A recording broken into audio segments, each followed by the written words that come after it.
it's so obvious that those laws are wrong, and the people behind them are causing so much damage to kids. How can Matthew Guy not see this as an opportunity to make a point of difference as a politician against an opponent, but also just on a moral ground that they're so wrong? Why is he ignoring it? I think, Fred, the problem is conservative politicians throughout the Western world, including here in Victoria, are afraid of the woke elites. The LGBTIQA+ lobby is very, very powerful. The government's funded a pride centre here in St Kilda for them, taxpayer funded.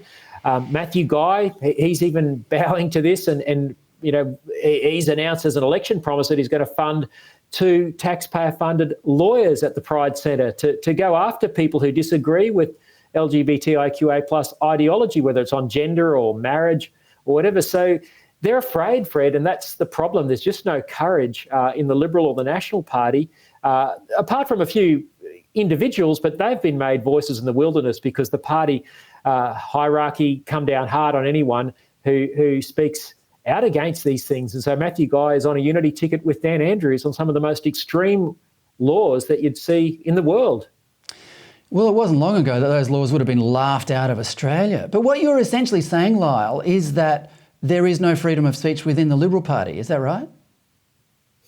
Well, look, that's my take on it. We've got some wonderful candidates that we've now put in the field, and we've been going around to different forums, talking to community groups, community leaders, and you'll have the odd good Liberal candidate get up and they'll say all the sort of things that you and I believe in and that most sensible mainstream Australians would believe in, but of course their party doesn't fight for the values that a handful of these individual Liberals are fighting for. We saw it at CPAC as well. You and I were there, and we saw, you know, the likes of Matt Canavan and Alex Antic and others, fighting for all the good conservative causes. But when it comes to the party itself, they're made to shut up. And that's the same with the good candidates here in Victoria. They're a minority, but the party itself is in lockstep with Dan Andrews when it comes to this conversion therapy laws, criminalising parents, and also the freedom of religion laws, which stop Christian schools,